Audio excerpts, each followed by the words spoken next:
I was still clutching my morning coffee when I heard the hiss. Not the snake-like kind, not even the kind that tells you your cappuccino machine's about to explode, but the kind that makes your skin crawl because it sounds wrong in every possible way. I followed the noise, cautiously stepping around the hedge that bordered my driveway, and that's when I saw her. There she was, in all her floral blouse glory, bent over a gas line clearly marked with yellow caution tape and a bright metal tag reading, "Emergency feed, do not touch." Karen. Snipping away like she was trimming roses, except this time, she was hacking through a high-pressure natural gas pipeline with a pair of giant landscaping scissors and a face full of self-righteous determination. I yelled. She didn't even flinch. She looked up, gave me the most condescending smile I've ever seen in my life, and said, "This ugly pipe was lowering the property value." "You're welcome." The absurdity hit me so fast I almost choked on my coffee. Lowering property value? This wasn't a rusty mailbox or an old satellite dish. It was the main gas line feeding into the backup generator that powered half the neighborhood during emergencies. And we were heading into storm season. The generator wasn't just a convenience, it was critical infrastructure. Installed after the last 3-day blackout, it was a lifeline for several elderly residents and one homebound child with a medical ventilator.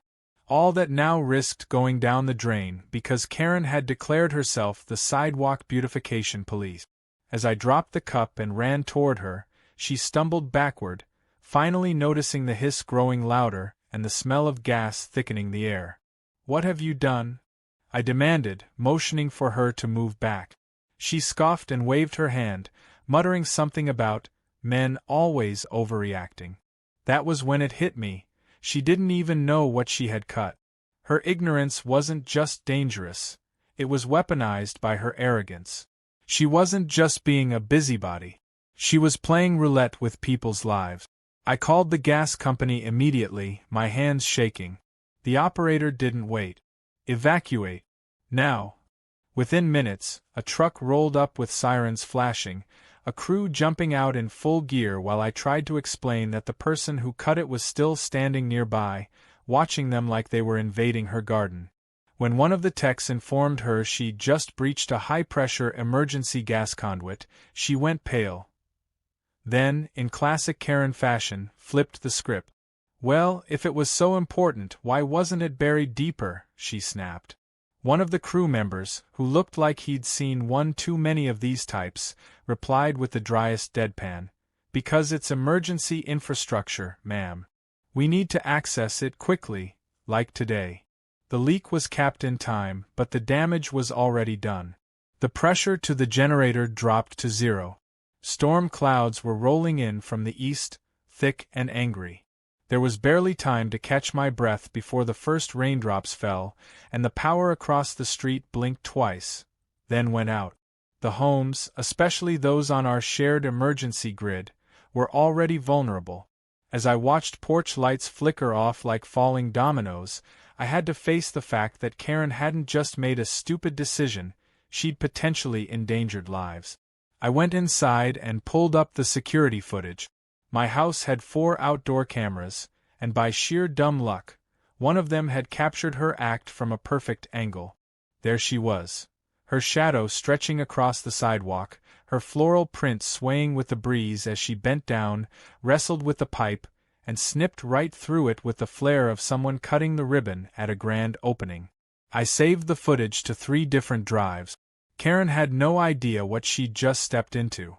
And the storm had only just begun, outside and inside. By nightfall, the rain was hammering rooftops like it was angry at the shingles. Street lights flickered until they died, and the silence became too loud to ignore. Across the neighborhood, people were lighting candles, flashlights cutting through dark rooms as uncertainty spread like wildfire. My phone buzzed with a neighborhood alert. The backup generator system had failed. No one knew why. I did. By then, the group chat was in chaos. "Is it just me, or is the generator not kicking in?" one neighbor typed. "My dad's oxygen tank is low, what's happening?" another asked. I knew I had to say something, but it wasn't the kind of message you casually drop in a group thread. Still, I couldn't keep it to myself. I typed out a sentence, paused, deleted it, and rewrote it. Karen cut the main gas line this morning. I saw it happen. The dots of people typing back popped up like a fireworks show. What? Are you serious? This can't be real. One resident, Linda, who lived directly next to the generator node and had a son with a rare neurological condition requiring refrigerated meds, responded with a chilling line. If my son gets sick tonight, I will personally sue her into the Stone Age. I didn't blame her. The power was still out when I stepped onto my porch with a flashlight. From across the street, I could see Karen's silhouette standing in her doorway, arms crossed, staring into the dark neighborhood like she was daring it to blame her. But the damage was beyond denial. Emergency services had already dispatched fire trucks to check homes with vulnerable residents, and I spotted the unmistakable glow of an ambulance's lights turning into our street. They weren't coming because someone was sick yet. They were coming because someone might be. As lightning sliced the sky and the wind began to howl, I realized something. This wasn't just another petty Karen moment. This wasn't about barking dogs, mailbox paint, or HOA fines for holiday decorations hung one day too early. This was bigger. Karen had crossed a line, a literal gas line, and now the whole neighborhood was standing in the fallout. And the worst part? She still didn't think she'd done anything wrong. The power didn't come back on that night. Not for us, anyway. Somewhere across town, the main grid stayed intact, but on our block, the homes powered by the backup generator remained eerily dark. The silence outside was punctuated only by the occasional thump of wind-blown debris hitting fences and the low, growing grumble of thunder that seemed to mock us from above. I tried to sleep, but every creak and gust jolted me awake, reminding me that Karen's impulsive act had unplugged an entire neighborhood. What kept me up wasn't just the blackout. It was the thought of what could have happened if the fire department hadn't responded in time. One stray spark, one exposed wire, one gas-heavy pocket, and we would have been reading about it in the morning news, if we'd made it that far. By morning, the storm had passed but left a soggy aftermath. Fallen branches cluttered sidewalks, trash bins lay flipped in the street, and puddles mirrored the cloudy sky. The group chat was ablaze. People had gone a full night without power, and several homes experienced issues that could have been prevented with the generator running. One elderly woman's stairlift stopped mid-climb, and her daughter had to sleep on the steps with her. A diabetic neighbor's insulin had warmed past the safe point. A child who relied on a feeding pump had to be rushed to a relative's house across town at midnight. These weren't mild inconveniences. They were serious risks. Everyone knew it, and they all wanted to know the same thing: what was going to be done about it. At around 10 in the morning, the HOA president called for an emergency meeting. I wasn't surprised. It was damage control mode. What did surprise me was the fact that Karen showed up, dressed in her usual beige slacks and pastel cardigan like she was attending a book club, not a public inquisition.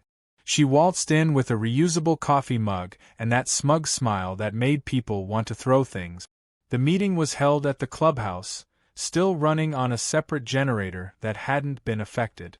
Chairs were packed with residents, some of them red-eyed from lack of sleep, others fuming with pent-up rage. When I walked in with a flash drive and laptop under my arm, all eyes turned to me. The HOA president, Mr. Jeffries, tried to maintain control. He opened with a general statement about the unexpected technical difficulties, but someone shouted from the back, "Cut the crap! We all know what happened," and the crowd murmured in agreement. Jeffries looked like he wanted to disappear into his clipboard. Karen sat stone-faced in the front row, sipping her coffee like she was above it all. That's when I stood up and connected my laptop to the projector. "I have footage of what happened," I said. The room hushed. On the screen, Karen's floral figure came into view, bending over the yellow-marked pipe with a pair of giant scissors. The silence in the room thickened as the recording played, her snip loud and final, the hiss following like a horror movie soundtrack. No one spoke. Even Karen froze for a split second, her eyes fixated on her own image on the screen. When the video ended, the room erupted. People shouted questions, accusations, even threats. One woman stood and demanded that the HOA cover her medical costs from last night. Another man said his basement sump pump failed and he now had water damage. Mr. Jeffries tried to regain order, but the room was spiraling. Karen stood slowly, placing her coffee on the floor, and raised her hand like she was in a school assembly. "Let me speak," she said. Miraculously, people quieted, more out of disbelief than respect. "I didn't know that pipe was important," she began, her voice syrupy. "No one told me. I thought it was for someone's personal grill or something. Honestly, it looked awful and didn't meet the aesthetic standard I've been enforcing for years." A man in the front row barked out a laugh. "You've been enforcing? You're not the HOA dictator." Karen flushed but pressed on. "I think the real issue here is the lack of proper labeling and communication. If this infrastructure was so critical, why wasn't it underground or protected? I acted with the best intentions for the neighborhood's appearance." The room turned ice cold. You could feel it. That line, "best intentions," was the wrong play. "You endangered lives," someone muttered. "You cut a marked gas line," someone else said louder. "People could have died, Karen." Mr. Jeffries finally took the floor again, his face visibly shaken. Regardless of intentions, the gas line was city-approved and clearly labeled. Tampering with utility infrastructure is a criminal offense. We've already been contacted by the city's public safety office, and they'll be conducting a full investigation. Karen's face twitched, and for the first time, the smugness cracked. I added, "And since I designed part of the generator grid as a consultant 2 years ago, I have the documentation that proves this pipe is a designated emergency supply line, approved by the City Planning Commission. This wasn't an eyesore. This was a lifeline." That was when Linda, whose son nearly had a medical emergency the night before, stood up. "I'm not waiting for the city. I'm filing a civil complaint. My lawyer says the footage alone is enough for reckless endangerment." Others quickly echoed her sentiment. It wasn't just about Karen anymore. It was about trust, safety, and the realization that one person's arrogance could hold an entire neighborhood hostage. And Karen, finally sensing the tide turning, began quietly collecting her things. She tried to leave without incident, but outside the clubhouse, several neighbors followed, peppering her with questions. Her only response was to mutter that people are too sensitive these days. One woman filmed the entire thing on her phone, narrating, "This is the woman who cut our gas line and shut down our generator during a storm. Say hi, Karen." The video would later circulate through multiple neighborhood threads and even made its way onto a local Facebook group titled HOA Madness. By evening, city workers arrived to inspect the pipeline and assess whether a replacement was immediately necessary. One of the engineers recognized me and confirmed the worst. The pipe Karen cut wasn't just part of our local generator, it was connected to a critical loop feeding a nearby school's auxiliary systems. Karen hadn't just endangered us. She jeopardized an entire zone marked for emergency priority in blackout scenarios. What had started as an act of aesthetic obsession had morphed into a multi-agency investigation. The neighborhood no longer viewed her as a nuisance. Now she was a liability with consequences. And the storm clouds overhead were nothing compared to the ones building in City Hall. The days that followed felt like a whirlwind spun straight from a courtroom drama, and a neighborhood gossip column had a messy baby. Karen, who had once strutted through the neighborhood like a self-appointed queen with an HOA handbook clutched tighter than the royal scepter, was now hiding behind drawn curtains. Her porch lights, usually a blinding display of white LEDs and passive-aggressive signage, were turned off. Her car sat untouched in the driveway, and no one had seen her out for her usual 6 a.m. jog in pastel workout gear. But what people had seen was the city inspector's truck parked in front of her house. Twice. The inspection wasn't just about the pipe anymore. It turned out the city's Emergency Services Division had flagged our community on a larger grid because the generator Karen sabotaged didn't just serve us. It fed into a backup system connected to a nearby emergency shelter and an elementary school designated as a regional evacuation point. The gas line she cut was part of a public safety infrastructure upgrade from 2 years ago, and tampering with it was now being treated as interference with emergency systems. The words "federal code violation" were mentioned more than once, and suddenly everyone's interest skyrocketed beyond HOA drama into full-blown legal territory. Karen tried to regain control of the narrative by emailing a 6-paragraph manifesto to the entire community. In it, she claimed she had been targeted and misrepresented, and that her actions were based on visual assessments that raised reasonable concern about unmarked hazards. She wrote that she had every right to perform basic beautification on shared property. But the neighborhood had already seen the footage. Her scissors, the deliberate snip, the arrogance, it was burned into everyone's minds. Her email was met with such a storm of replies, corrections, and angry screenshots that the HOA server had to temporarily disable Reply All functionality. Then came the unexpected escalation. A contractor named Will, who had worked on Karen's landscaping project last spring, came forward. He claimed Karen had asked him to relocate a utility box behind her house because it clashed with her hedge line. He refused, stating that it was tied into the power management system for the community's lighting grid. Karen apparently fired him on the spot and made a veiled comment about doing it herself if nobody else had the spine. Will's statement was enough for the city to start checking into more infrastructure violations. One afternoon, a group of utility company reps showed up with clipboards, blueprints, and serious expressions. They traced the entire pipeline layout along the sidewalk that bordered Karen's house, the one she had always called too industrial for a residential area. With my engineering background and familiarity with the install, I was asked to assist in identifying points of access and valve connections. What we found was a nightmare. Not only had Karen cut the main gas line, but she had also tampered with a secondary junction box that connected sensors used for automated leak detection. The tampering wasn't immediately obvious. It looked like an access panel had been unscrewed and loosely reattached, but when tested, the sensors had failed to respond to simulated leak. Had the gas company not been alerted when I made the call during the incident, we might have gone hours without the system triggering a remote alarm. I watched the lead inspector jot something on his clipboard before muttering under his breath, "This is sabotage, not ignorance." The cherry on top came later that same day when one of the engineers tripped over a partially buried cable behind Karen's house and uncovered something unexpected. Hidden behind her back fence, concealed by overgrown bushes, was a dusty old maintenance van, no license plate, cracked windshield, and stuffed to the brim with what looked like city-owned items. There were traffic cones, meter readers, missing utility signs, even a broken solar-powered speed detector that had vanished from the nearby school zone last summer. They opened the back doors and found rows of confiscated neighborhood items.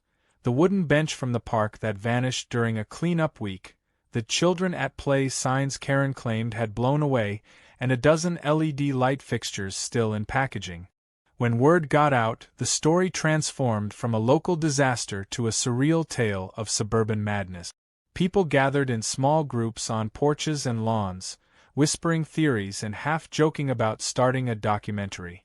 Someone even posted a meme with Karen's face photoshopped over a Bond villain, captioned "License to Snip."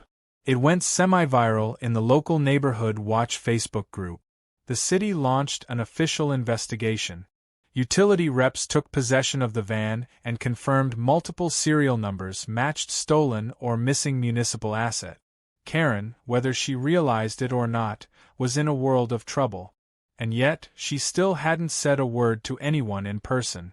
No apology, no explanation, not even a whisper of remorse. That weekend, the HOA convened another meeting. This time, it wasn't just about information, it was a tribunal. The board had received enough resident complaints and legal documentation to formally motion for Karen's removal from all HOA-related duties. The vote required a 2/3 majority. It wasn't even close.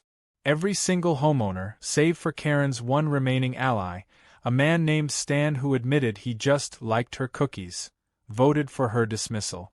What followed felt like poetic justice. Karen showed up late to the meeting, clearly not expecting the tide to have fully turned against her. When she heard the result, she went pale, then red, then that strange Karen shade of defensive denial. She tried to argue the vote was invalid, that her years of service meant something, that beautification was her calling. But no one was buying it, especially not when Mr. Jeffries, who had previously tried to stay neutral, handed her a certified letter stating that she was under HOA suspension pending municipal and legal outcomes. By then, even Karen knew it was over. She stormed out of the clubhouse with her purse swinging violently, knocking over a potted plant someone had donated to brighten the meeting space. It shattered. No one moved to clean it up. Not out of laziness, but out of stunned silence. It was symbolic. The plant, like Karen's authority, was wreckage now. The aftermath was bittersweet. Repairs to the generator system had already begun, with a new steel guard being installed around the vulnerable pipeline.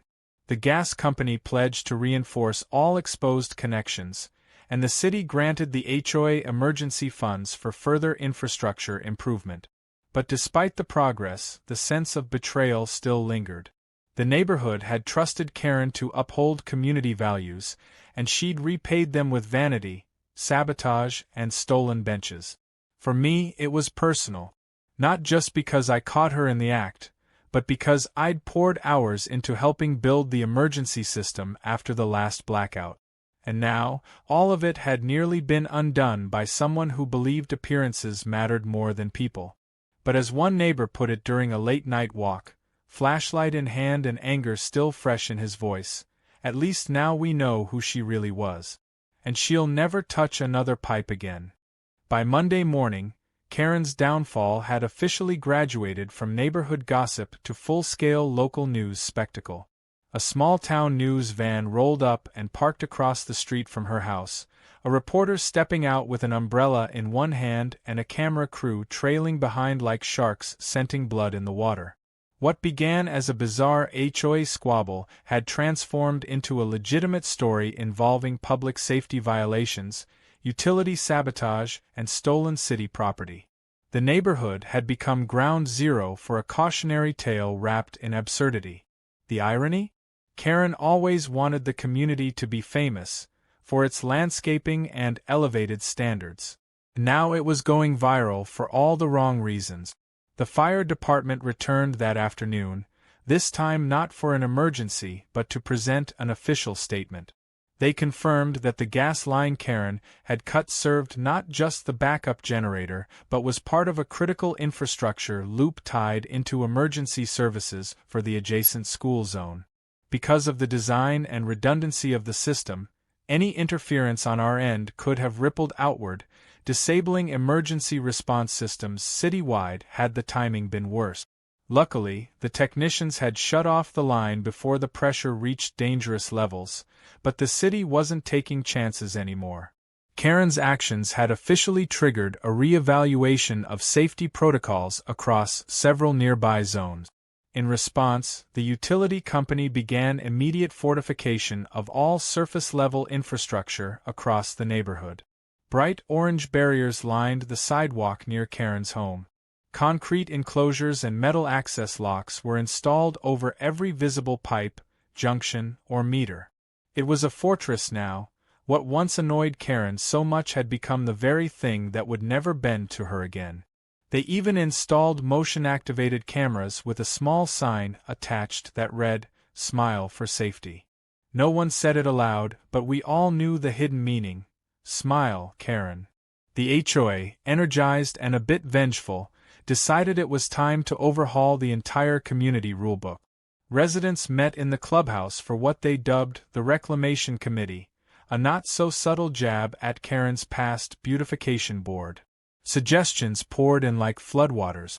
Someone proposed that any resident found tampering with city or HOA equipment face a mandatory expulsion vote. Another suggested an annual review of HOA leadership with recorded minutes and public access. My personal favorite? The addition of a new rule that no one could unilaterally remove or alter any communal item without a minimum of 3 signatures from different property owners and a city permit if applicable. But the most cathartic moment came when the utility company arranged a special demonstration at the clubhouse lawn. They set up a dummy gas line, complete with bright yellow warnings, and gave a brief talk on public safety, followed by a ribbon-cutting ceremony for the newly enclosed generator. The twist? The ribbon was floral printed, matching Karen's infamous blouse from the surveillance footage, and the oversized scissors were painted gold. The whole thing was part educational, part symbolic exorcism.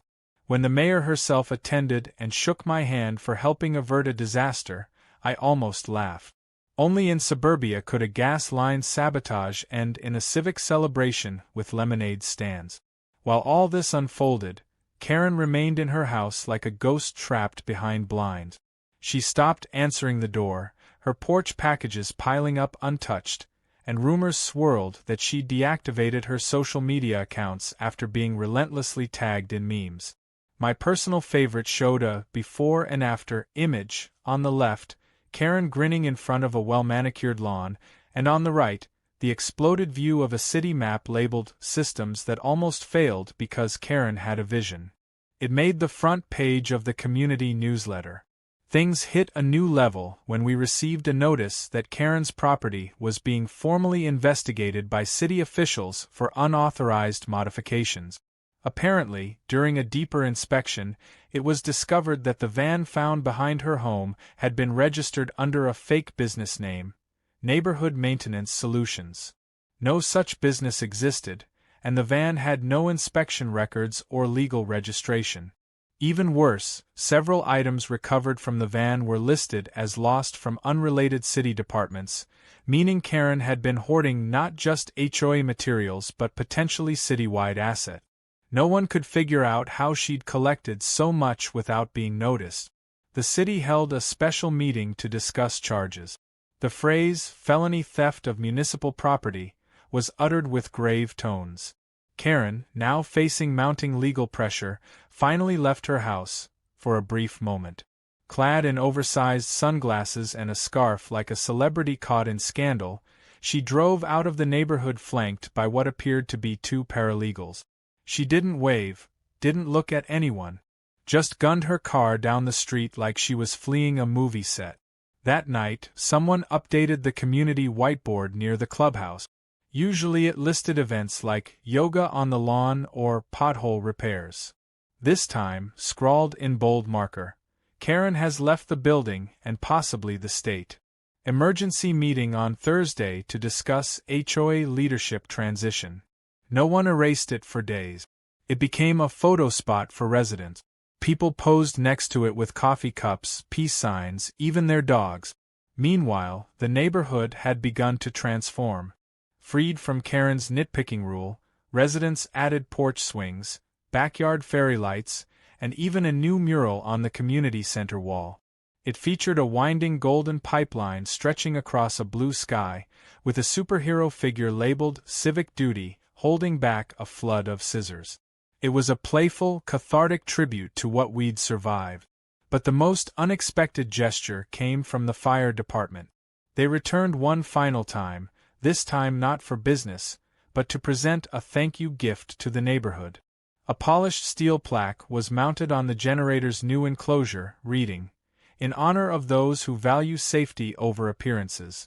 This generator saved lives. Don't cut corners." It was signed by the Chief of Emergency Services and dated with the day Karen had made her fateful snip. As for me, I was just glad the neighborhood could finally sleep through a storm without fear. I'd had my fair share of battles with Karen before, but this one proved something bigger.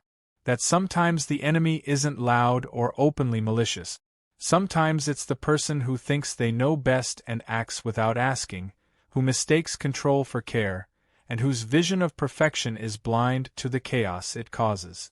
Karen had ruled with aesthetic tyranny. But now? Now we had security, laughter, and a running generator, and a community finally running itself. Spring rolled into summer, and with it came the long-overdue feeling of peace. The sun didn't just rise over our neighborhood anymore. It warmed it, lit it up, gave it color again. No more cold glances over hedges or whispered complaints about lawn gnomes. Without Karen patrolling the sidewalks like a self-appointed aesthetic enforcer, people began to relax. The atmosphere softened. Porches gained wind chimes. Front yards sprouted eclectic touches. Birdhouses, tire swings, even a whimsical mailbox shaped like a goose that Karen would have reported 6 times over. But the biggest change wasn't in the decor. It was in how neighbors looked at each other. Like we'd all just come through a hurricane and were finally safe to step outside again. The HOA, under new leadership, embraced the shift. The new president, Carla Watkins, was a retired fire chief with a backbone of steel and a laugh loud enough to scare away any remnants of Karen's policies. Carla didn't care about hedge height. She cared about resilience, about safety, about building trust. One of her first moves was forming an actual emergency response committee, something Karen had always resisted because storms make the shrubs messy. Now we had an organized communication system, backup medical supply storage at the community center, and CPR training scheduled every quarter. It turned out when the drama stopped, real progress started. The community decided to throw a block party in honor of Neighborhood Recovery Month. No official name existed for such a thing, but we all agreed we earned it. Banners went up. Food trucks lined the street. Kids ran around with glow sticks and sticky cotton candy fingers. We screened a movie on the clubhouse lawn using a projector powered by, you guessed it, the newly reinforced backup generator. The same generator Karen once called a noisy, overbuilt monstrosity, now hummed proudly behind a reinforced steel cage, its top crowned with a small motion light and a polished plaque that still made passers-by pause and smile. That night, as I helped string lights between the oak trees lining the clubhouse parking lot, I overheard one of the older residents talking to a group of newcomers. They were pointing toward the generator enclosure, admiring the upgrades. The old man, Joe, leaned in like he was sharing a ghost story. "That there," he said, "nearly blew because a lady with gardening shears wanted a prettier sidewalk. Snipped it like she was trimming roses. Whole neighborhood almost went dark forever." The newcomers gasped, then laughed. One of them shook their head and said, "You're kidding, right?" Joe just tapped his nose and walked off with a grin. The story had become legend. A cautionary tale. A punchline. Karen's name was now a verb. Don't go full Karen on it, people would say if someone overstepped. Even city officials seemed to catch on. The utility company used our neighborhood as a case study in training modules. We were featured in a newsletter titled, "How to Protect Community Infrastructure from Itself." There was even talk of a short segment on the local PBS affiliate about grassroots recovery after civic sabotage. Karen had always wanted our community to be showcased. She just never imagined it would be for surviving her. A week after the party, I was out watering the plants along my side fence when I saw something curious. A moving truck. Karen's house, empty for weeks, was being cleared out. Furniture, boxes, a broken garden gnome, the one she once confiscated from a neighbor and never returned. No one had seen her since that scarf-wrap drive out of the neighborhood, and rumor had it she'd been charged with multiple counts of tampering with public property. A court date had been scheduled. Fines were expected. Some said jail time was possible. But most people didn't care about that anymore. They were just glad she was gone. What no one expected was what came next. That weekend, I got a knock at my door. It was Carla, holding a box with my name written on the top in bold black marker. "Found this in the HOA storage shed," she said. "Figured you should be the one to open it."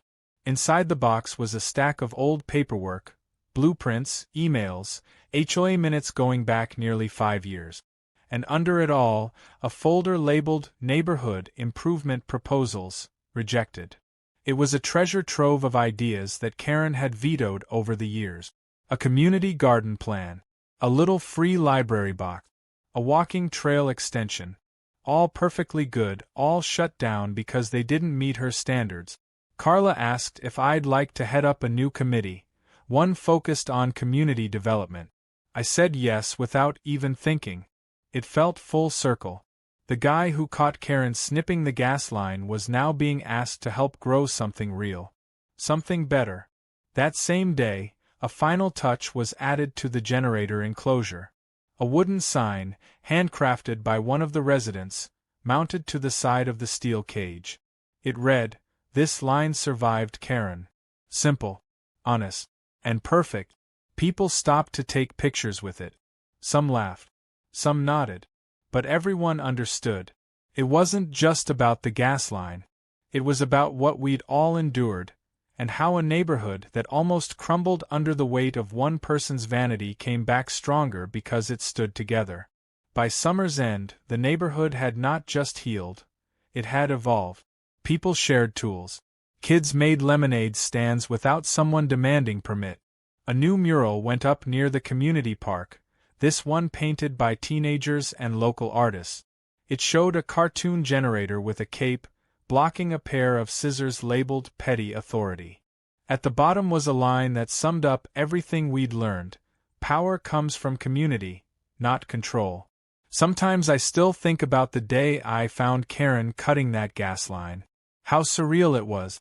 How one absurd moment with a pair of scissors led to power outages, emergency meetings, a media circus, and eventually, real change.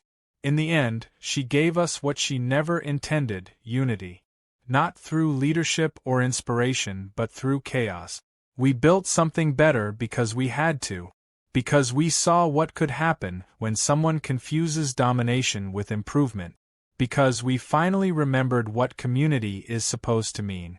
And now, every time I walk past that generator, see that wooden sign, and hear its steady hum, I don't just hear backup power. I hear the echo of what we went through. I hear laughter, resilience, and the low murmur of a neighborhood that finally found its voice.